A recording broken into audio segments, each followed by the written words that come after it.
Hi, I'm Dr. James J.C. Cooley, and we are here to celebrate the legacy and the life and the birthday of Dr. Martin Luther King Jr. As you know, he has been a pioneer, and the world, not just the United States, but the world as it goes toward civil rights, humanity, peace, justice, getting rid of prejudice, and etc. So I'm here to celebrate its life, and I want you guys to celebrate with me as well. Okay, first of all, hello. I'm excited about this show today.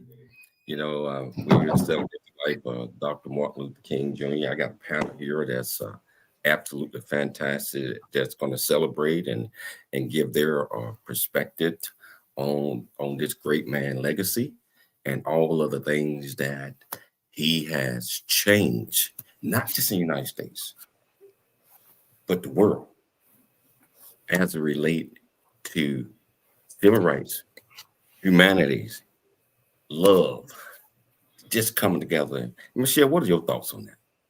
Oh my gosh, this man has meant so much to so many people. And he wasn't just a champion for civil rights for African Americans. He was a champion for civil rights for everyone. So if you read about his history, you look at the footage of film, different peoples from all different walks of life, different ethnicities. He was a champion for everybody. So we're really excited about the show today, and we have titled it Dr. Martin Luther King Jr., The Legacy, the Man, His Vision. Wow, I'm excited. So wherever you're watching this at, you can join in. Just like Michelle, get ready to introduce the panel. And we're going to dive deeply into this, and I hope everybody, wishing everybody a happy Martin Luther King birthday. Michelle, can you please tell our viewers and our listeners the title of the show, purpose of the show, and introduce this great panel that we have? Well, yes. So we're having a discussion with the following panelists: financial consulting owner of Goldsmith Financial, Joshua Goldsmith; military veteran, television host, best-selling author, and transformational speaker, Dr. Stacey Bulluck; entrepreneur and United States Marine Corps veteran, Dr. Clement E. Johnson Jr., and management and business consultant, Tim Grant. And we're going to talk about the legacy of Dr. Martin Luther King Jr. What does it mean to you? What did he mean to you? How do you apply in today's world, not just nationally, but internationally as well? So we've got so many questions. Like I said, we're just gonna have a conversation about this amazing, amazing civil rights leader, his vision, his legacy, the man. So let's start with you, Dr. Johnson. Can you recall your first exposure to Dr. King's speeches or writings, and how did that impact you? Oh, we can't hear you, Dr. Johnson. Hey, Clem, you're on mute. Thank you for having me on the show, Michelle and Dr. Cooley. And to answer your question, I'll dive right in. I'm a baby boomer. I was born in 1960. And I remember my first vision of Martin Luther King was the marches, and how Dr. King would march through the streets. And I'm bringing this from a 4 and 5 year old perspective. And I would listen to my parents. I would listen to them talk, and I would listen to the people in the neighborhood talk. At this particular time, this speech and these issues that Dr. Martin Luther King was elevating throughout the United States was purely a Black issue. I remember when Martin Luther King was assassinated, and I remember the grief that went through with the Kennedy assassination, with the Martin Luther King assassination. And I remember through growing up how the conversation changed. And it was such a beautiful thing seeing the Dr. Martin Luther King message change, the Malcolm X message change, the Elijah Muhammad message change, the Julio Cesar Chavez message change, and John F. Kennedy and other messages change, all based on Martin Luther King and his legacy. That's my initial understanding of Martin Luther King from a young age. Thank you, Dr. Johnson. Josh Goldsmith, what key messages or ideas from Dr. Martin Luther King Jr. resonated most with you personally, and why? Great question, Michelle. Thanks for having me on the show. Boy, there's so many messages that he had, and that live to this day that are just so relevant in today's political, socioeconomic climate, what's going on in the world today. You know, a big message that just glaring is his drive to have everybody recognize equality. You know, the civil rights movement is just so powerful. My daughter was 3, 4, 5, 6, 7, 8 years old. Every year on this day, I would take her to the Barnes and Noble or Borders bookstore, and we'd dive right into all the speeches. I think she got exposed at a very young age, but you know, it's important to teach our kids too, and to pass on his legacy, because his legacy lives in our hearts. Oh, thank you. Thank you so much, Doc. Josh, Dr. Stacey Bulluck, how are you? I'm well. How are you? Thanks for having me. Thank you for coming on the show. So, Dr. King, his teachings, how did they inspire you, or have they inspired you to become involved in any social or civil rights, activism? Wow. You know, when you asked that question that way, it directed my mind to service. And that's one of the things of a clarion cry, if you would, that because we are able to celebrate his birthday, that they have now deemed this as a day of service, which I kind of have some mixed emotions on that, because I believe that the goal and how it impacted me was that we all begin to do our part. This is what I gathered from his life, is that he was doing his part. He answered the call for him. And so he has inspired me to continue to answer the call for my life and provide love as the predominant driving force of me serving other people.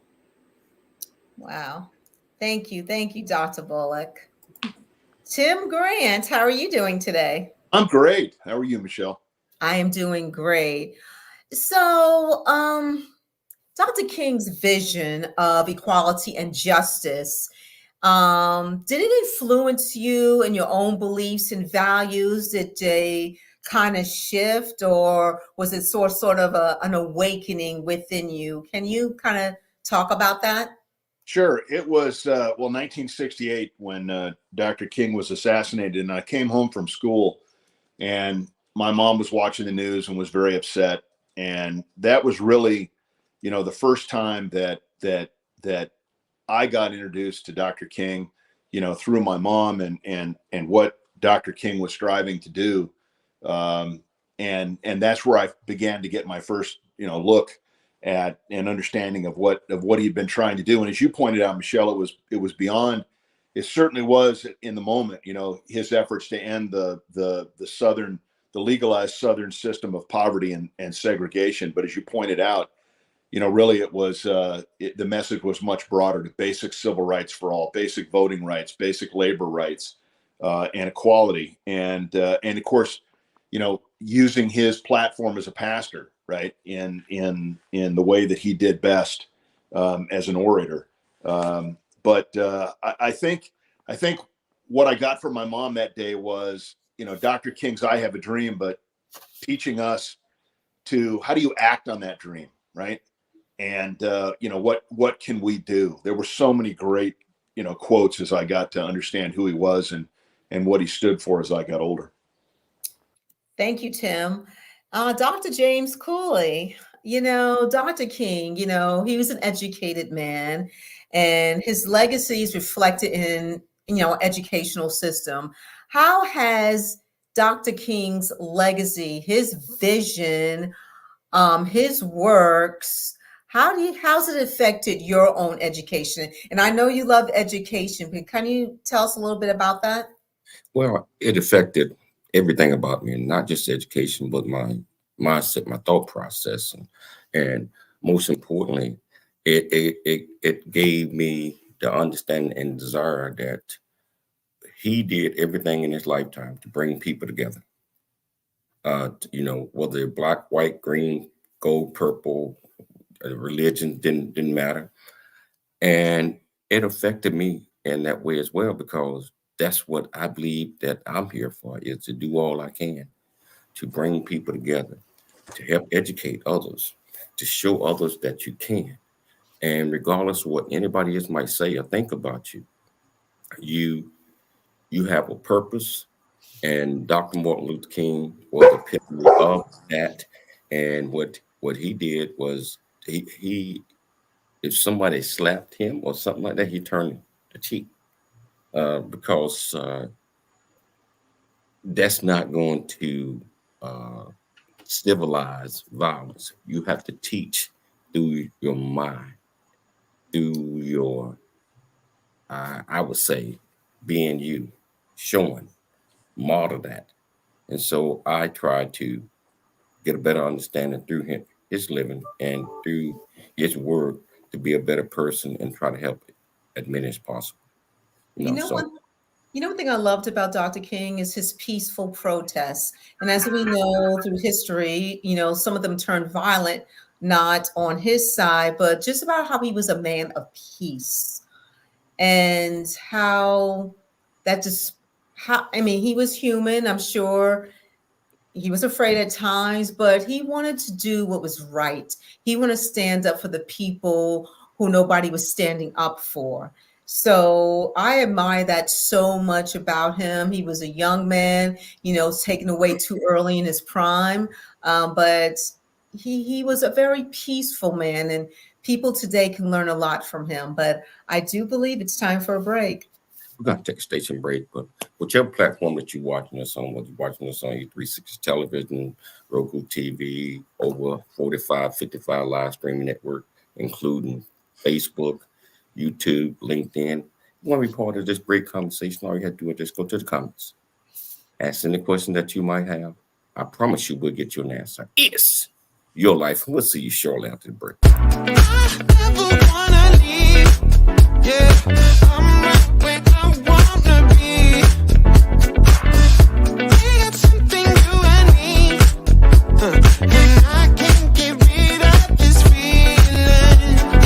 Just like a magnet, we're just like a magnet. The things we have can't be taken for granted. Now I know that it has always been you.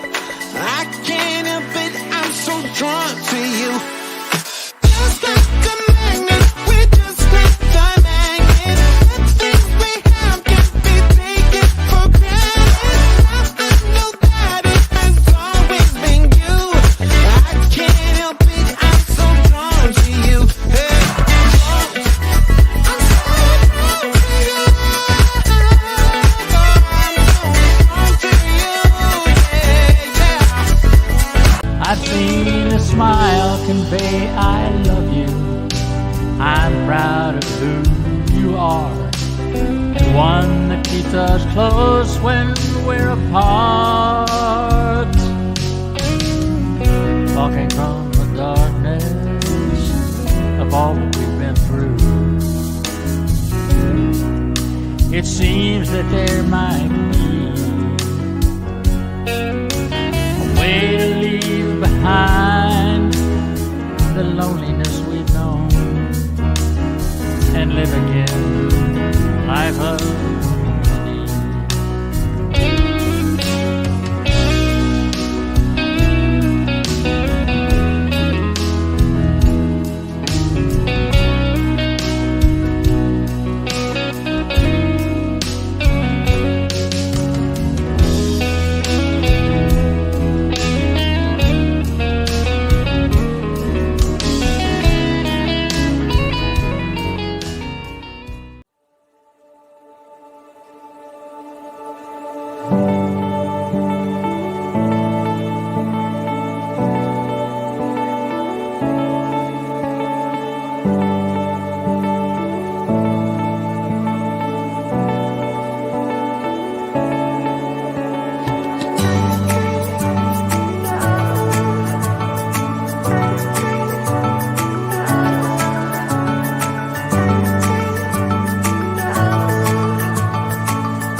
Hello, welcome back. Welcome back to the James Schooley Show. It's your life. And I tell you, we're celebrating the legacy of Dr. Martin Luther King.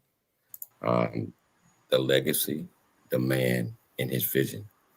And neither one of us, I believe, would be here today as free as we are, as joyful, and being able to just understand, communicate. This man gave his life that he would change or help change the world where everybody can live together on the planet, in an area, in a place with harmony. So before we go back into this, I want to play another little short, quick feature where I kind of did a little documentary of Dr. Martin Luther King. So here it is, and then I'm going to turn it back over to Michelle. In the words of Dr. Martin Luther King, life's most persistent and urgent question is, what are you doing for others? When it comes to creating a beloved community, one that had captured the imagination and the hearts of all people of goodwill throughout the world, it was Dr. Martin Luther King Jr., whose birthday we celebrate today, who created the lofty goal of eliminating poverty, hunger, homelessness, discrimination, bigotry, violence, and prejudice.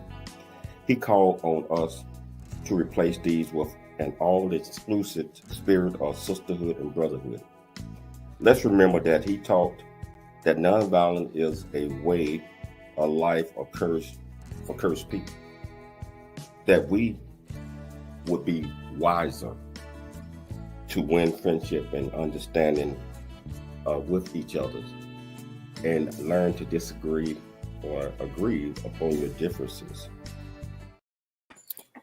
So, Michelle, you ended last segment talking about a non-peaceful or peaceful demonstration, peaceful people just getting together, being peaceful, loving each other regardless of situations and circumstances. Can you pick that up again?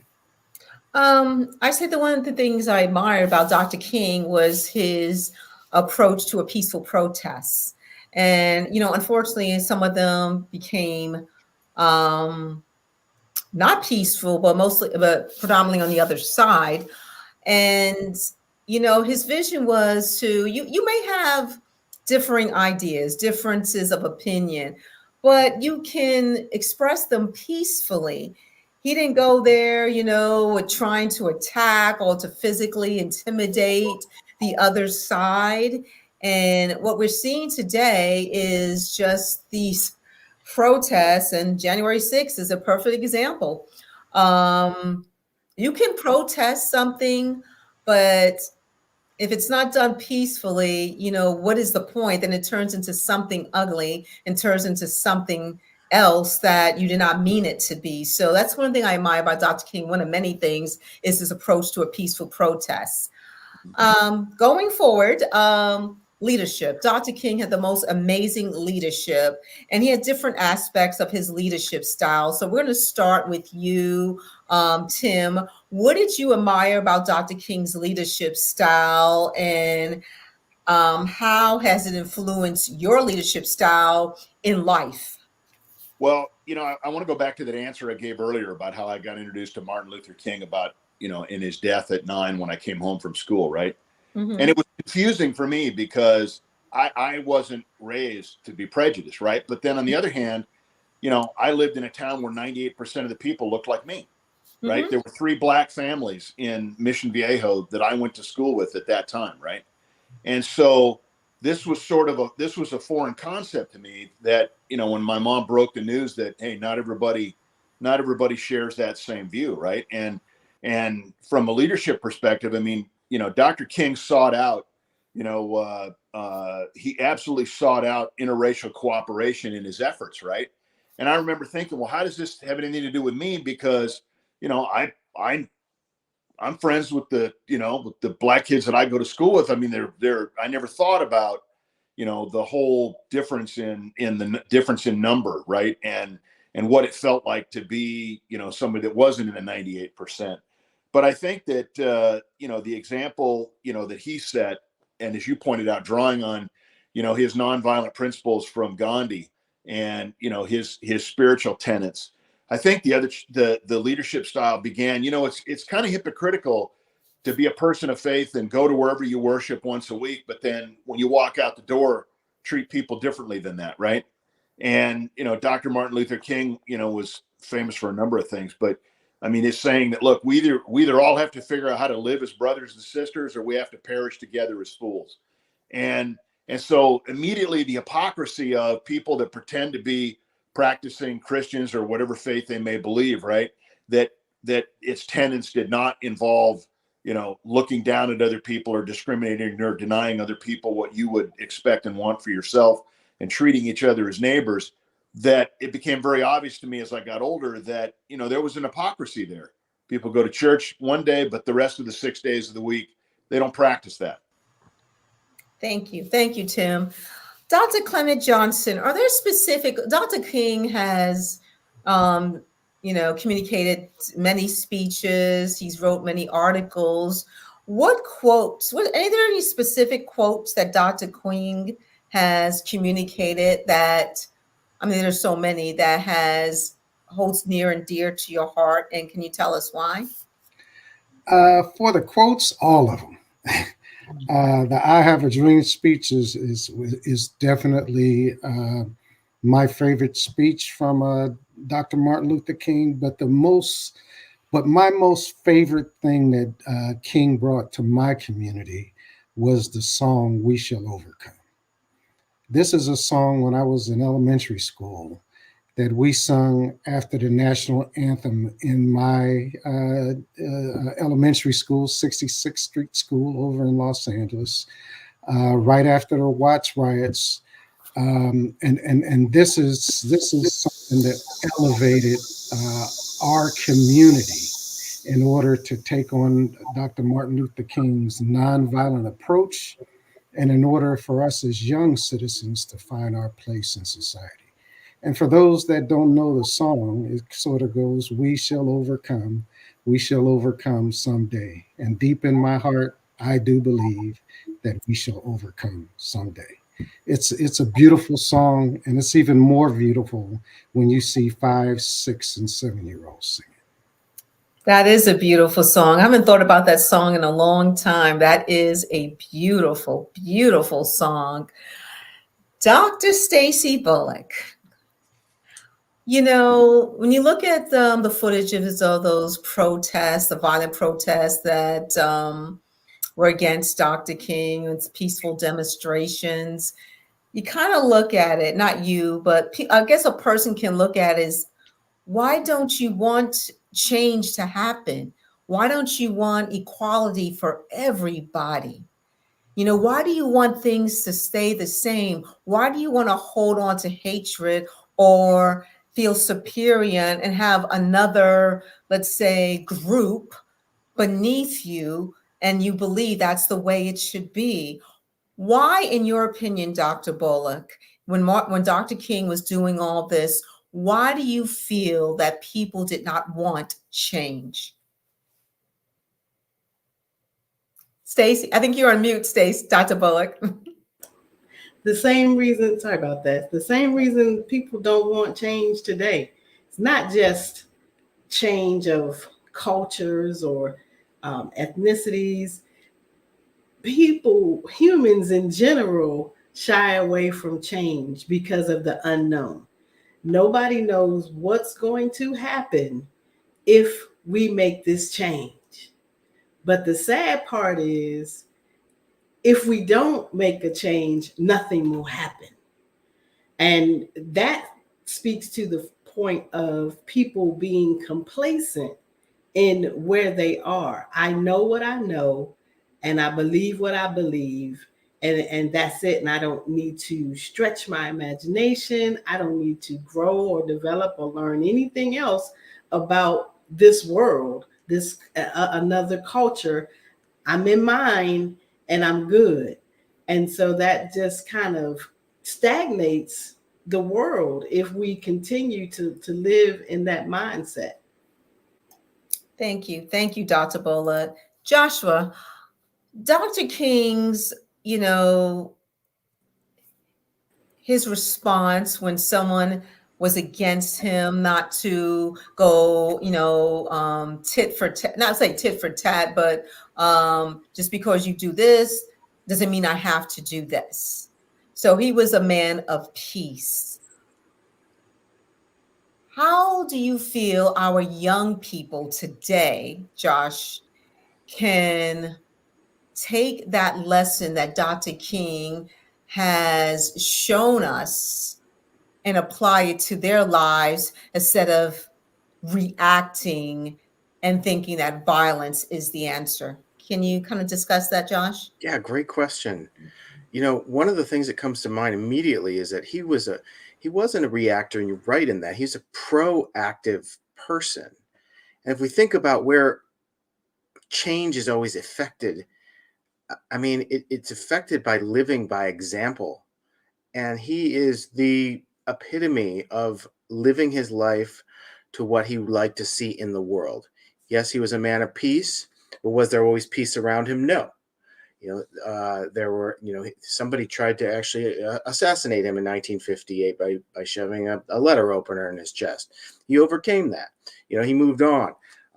He preached peace, and he wanted peace and equality for everybody. And that's really how the younger generations are going to have to, they don't have to do anything, right? I mean, it's up to us to teach them and to put it on the docket and say, look, these are the people that affected change in our history. It's ridiculous sometimes on some of these people upstairs. And I'll lower my tone a little bit, but some of these people that have made it to the mainstream media, that these influencers that I can't even believe that people are following them for the exact opposite of the morals and the types of ethics and life building skills that we want to pass on to our kids. It's the exact opposite. And why is that? It's because we have to share it in a way that is received, and the real power is by example. And that's really how it's only going to be received by our youngsters. Thank you, Josh. Thank you, Josh. I just want to say one thing before the break. Hate and prejudice, you're not born with it. It is taught. Absolutely. Wow. This is such a great discussion in our audience. I see the numbers are blown up. Michelle, you can see the numbers just like me. Wow. This is so important. Just so important of a day, Dr. Martin Luther King birthday. And just like I said, we're talking about the legacy, we're talking about the man, we're talking about his vision. And we all are part of this today. We're going to take a station break. But when we come back, we're going to pick it up and we're going to dive even deeper into the things that this young man, I can say young because he died very young, that he left an impression on the world. Want to be part of the conversation, whichever platform that you're watching this on, all you do is just go to the comments, ask any questions that you might have. I promise you we'll get your answer. It's your life, and we'll see you shortly after break. Really get a chance to know who you are. And once you know who you are, you truly know who you are, love who you are. Love who you are.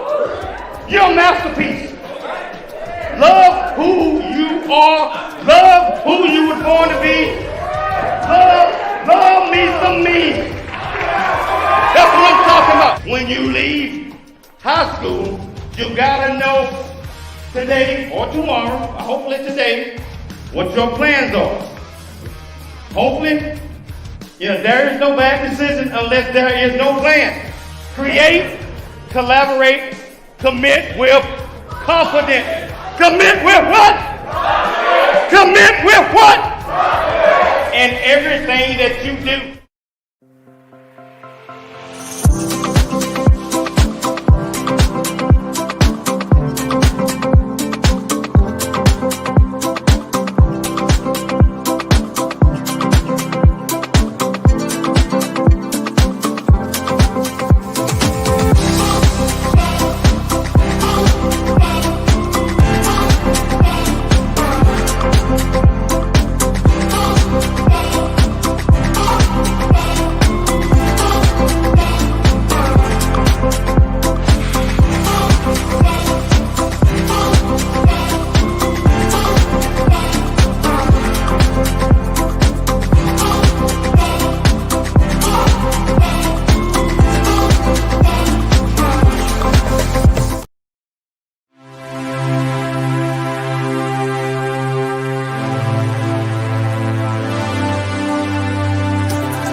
Dr. James J.C. Cooley from the United States of America, and I am here to just say, first of all, I'm so happy and honored to be honored to be in the Coffee Book 2023, Unified Brain Z and the other organizations. Thank you so much for giving me an opportunity to be a part of this collection.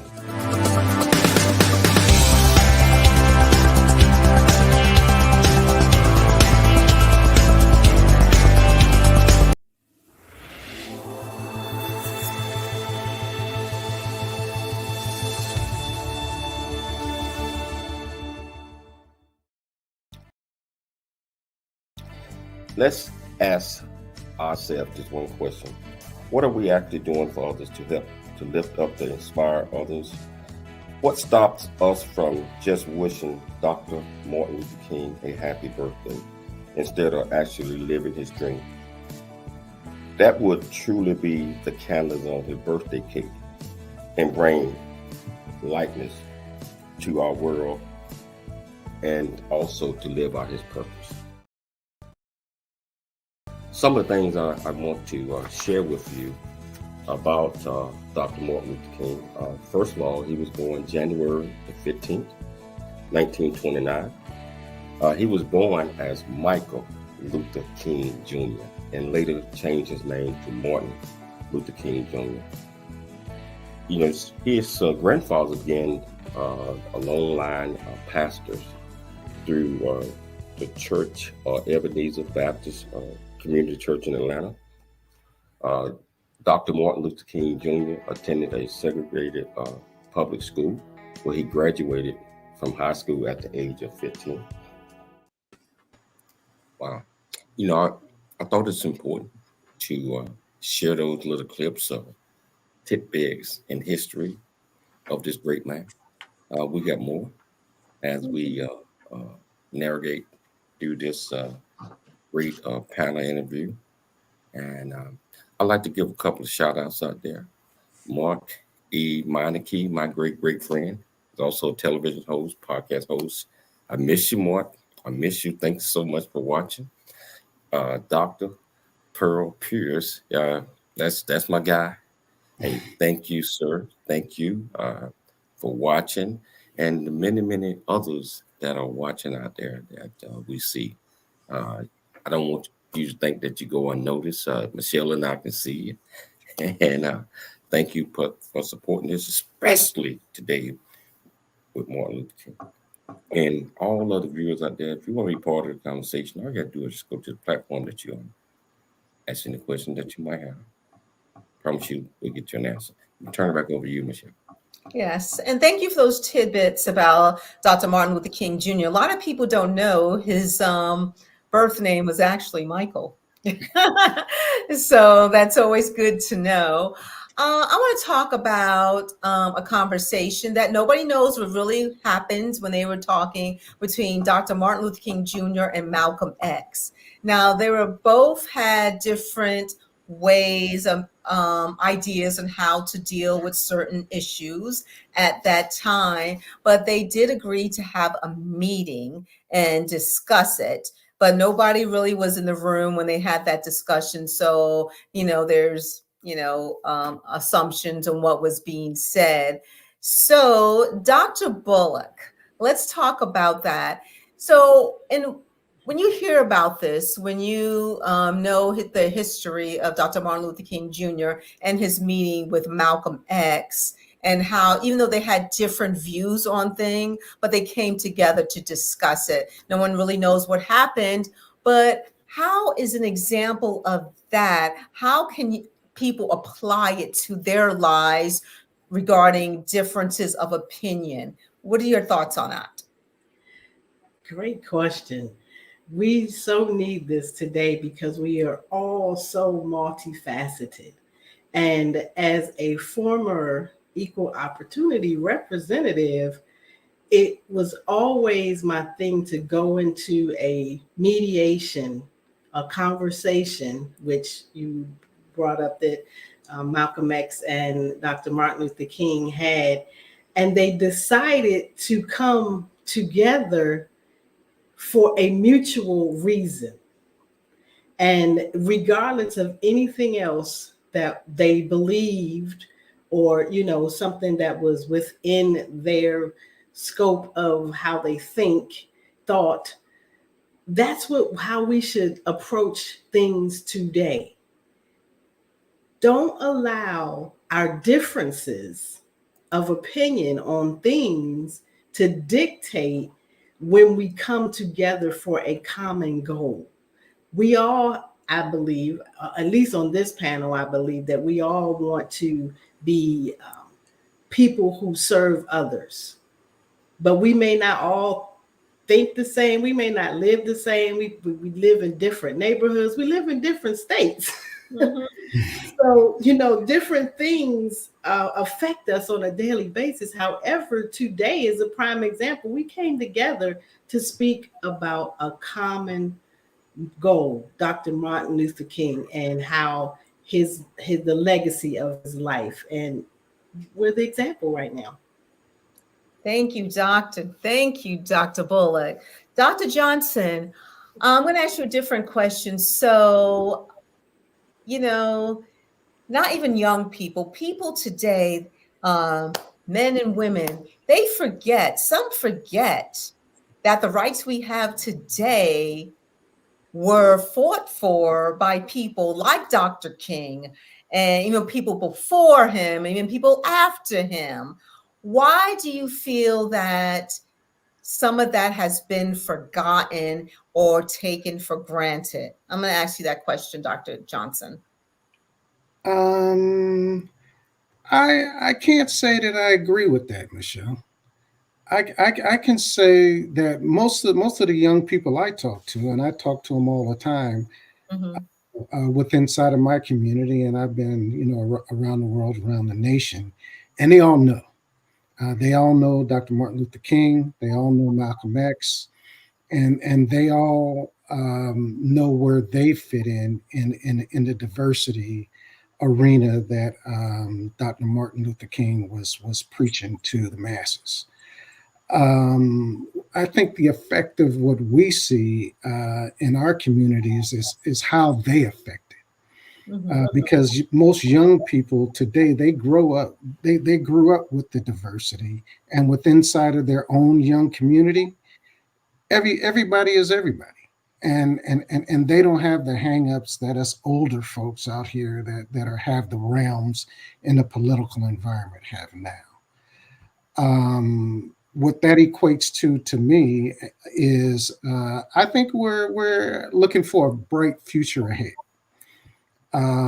There'll become a point in time in the next 15 years where there'll be a changing of the guard. And most of these young people, they understand that our major issues in our society today are not race. It's the global issues of global warming. It's how nations get along. It's what work is going to mean between AI and ML. That's what the younger community is focused on. Although today in our political environment, it may seem that it's morphed back to the time of the 40s and the 50s and early 60s. But sometimes you have to go backwards to morph forward quickly. Thank you, Dr. Johnson. I want to piggyback on that.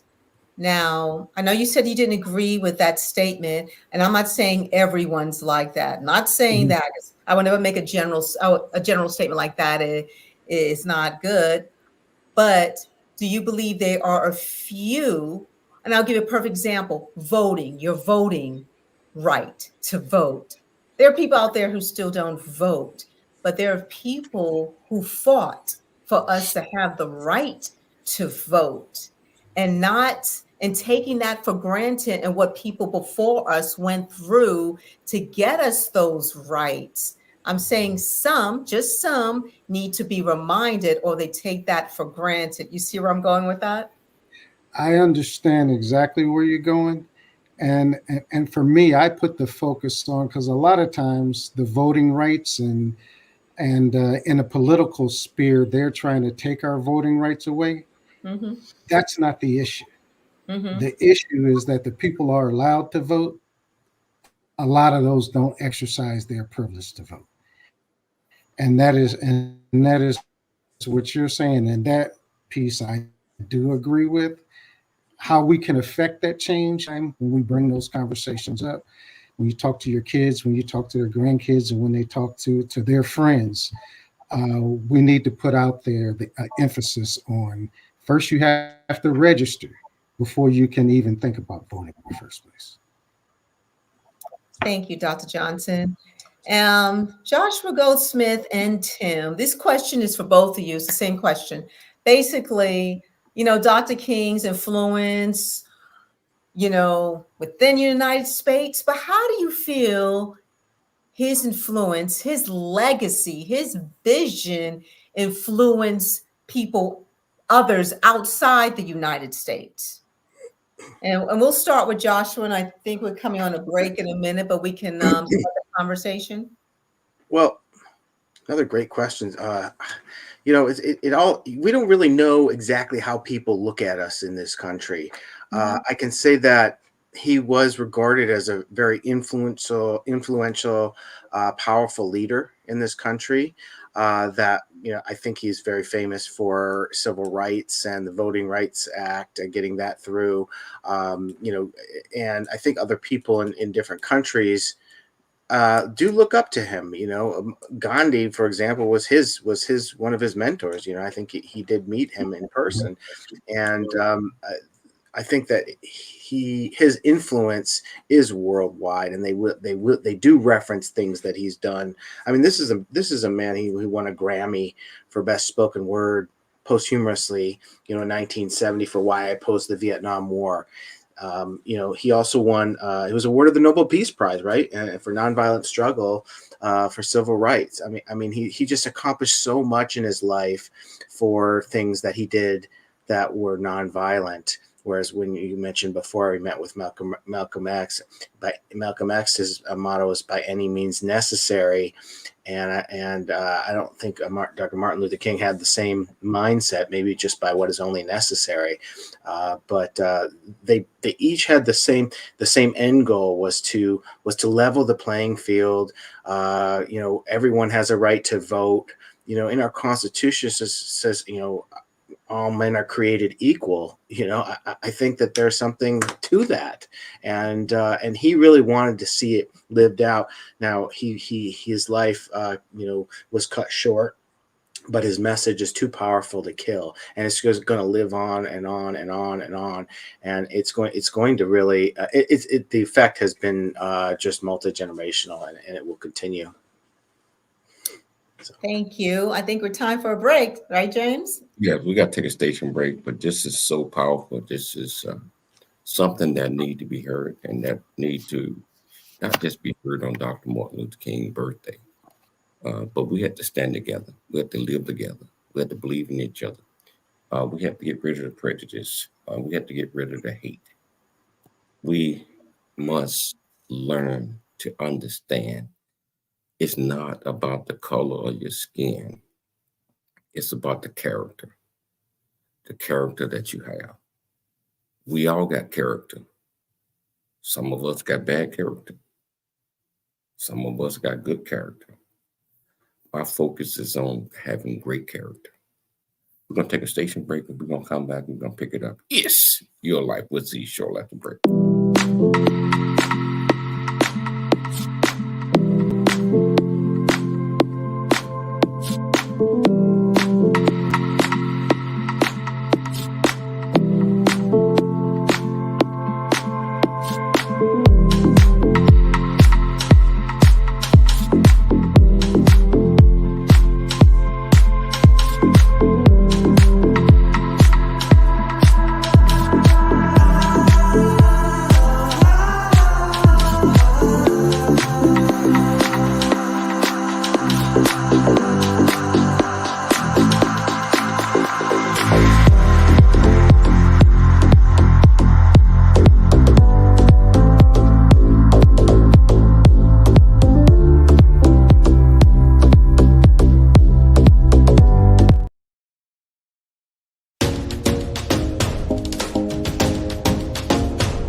graduated from college at the age of 19, and he completed his master's in divinity at the age of 21. He was accepted into Boston University, 𝐂𝐎𝐍𝐶 Theology Seminary in Pennsylvania, where he pursued and completed his doctorate in 1955 at the age of 26 years of age. There, where he met his wife, Coretta Scott, and they had 2 boys and 2 girls. In December 1955, he accepted the leadership of the first great Negro nonviolence demonstration of contemporary times in the United States during the bus boycott. I think many of us remember that, where it lasted for 382 days until the Supreme Court stepped in and passed the segregation law that says that regardless of race, creed, or color, that everybody was created equal. Some of his major milestones that he accomplished in life, as I mentioned, 1955, the Montgomery boycott. 1957, he was the founder of the Southern Christian Leadership Conference. 1963, the Great March on Washington, D.C. 1964, he was very instrumental in making sure that the Civil Rights Act of 1964 was passed. He was the youngest person to ever win the Nobel Peace Prize at the age of 35 in 1964 as well. And he was very instrumental in 1965 Voting Rights Act. One of the things that I hope that we take away from this is this great man was a pioneer in everything that we are living by today as people of color, and not just people of color, but people around the world. It requires us to just reach out, learn to love, not hate, learn to not judge others just because of the color of their skin, their religion, their sexual orientation, but to all come together as one. So I want you all, again, to let's salute Dr. Martin Luther King Jr. on his birthday today. Thank you, thank you, thank you. Again, I think it's so important that we share these messages, and I know that was a long one right there. But as I mentioned, I did a documentary on this, making sure that what I think was being able to be talked about today. I'm gonna turn it back over to Michelle. I think we got the better part of 5 minutes to go in the show. Yes, thank you, James. Tim, so, Dr. King's vision, his legacy on equality is well known. What do you think, what to keep this going, and what is hindering us, if anything? Michelle, that last part of your question got muted out. Oh, I'm sorry. So Dr. King's, his vision, his legacy on equality, how do we continue that in today's times? Like what else work do we have to do today? Well, I think that if you extrapolate that, right, we've already said, beyond just color, but I think when any sort of difference prompts and promotes or tolerates hatred, we got a problem. And that's either color of skin, ideology, in any other way that we might differ from one another, right? And I go back to that quote that I used earlier, right? We've got to figure this out. And I'm no expert to determine whether or not, the change has come yet. I don't think I have the I'm not the person to judge that. But I think that if we don't figure this out and we don't continue to work on this, and we let hatred come in any form due to any difference, then we're clearly not honoring what Dr. King called out, particularly when he said, and one of the great quotes, yet he's quoted a lot, right, named after Martin Luther and all the rest of it. But when you really break down some of the things that he said about God and what his feelings were about God, he was very clear. He said, God is physically present everywhere, right? But spiritually, he's only present when his spirit and his word are present. And, again, I go back to the hypocrisy of, tolerating things beyond color of our skin, race, sexual preference, ideology, political ideology, et cetera, et cetera. We got to figure this out and learn how to bridge what divides us and continue to do that. And there's more work to be done. And again, it's the, there's a difference between having a dream and acting on that dream, right? And I think that's where the work comes in. And I think I was having a conversation with a friend of mine who I go back years and years with, back to when we were teenagers. And he's a Catholic Monsignor. And he said, it's not easy living a Christian life, and what you're called upon to do. And I think, Dr. King wasn't the only, but he was certainly one of a few that ultimately paid with his life for the difference of opinion. And we didn't even get time to go into, J. Edgar Hoover and the files that they were maintaining on Martin Luther King and what a threat he was. We didn't get into, Martin Luther King's conversations with the Kennedy administration, and with Lyndon Johnson about, posthumously from, Kennedy's efforts to championship legislatively the Civil Rights Act and how, the conversations that took place on President Johnson, bringing that about. I think, look, we're perfectly imperfect as people, and I think we're going to continue to need to work on our flaws. Thank you, Tim. We got about a minute and a half left. I'm just going to go around the room, just say one word about what Dr. King, about an adjective about Dr. King. Josh, one word about Dr. Martin Luther King. Acceptance. Dr. Bulluck. Love. Dr. Johnson. Inspiration. Tim. Same. Inspiration. Me. Champion. And I'm Jay. gonna say compassion. Compassion, because I think that's so important. That if we're doing things, we have to have a passion. We have to be compassionate about it, and that's how we make change. That's how we make generation changes. Dr. Martin Luther King work years ago has caused or affect generation change, not only in the United States, not only in the community in the United States, but around the world. You know what? We are at the end of the show. I knew that me and Michelle chose the right panel again. I mean, there's certain people for certain panels that we go out and we handpick. I want to thank each and every last one of you for taking the time out to get at short notice to come on and talk about this great topic. I'd like to thank Michelle for putting together another absolutely fantastic show.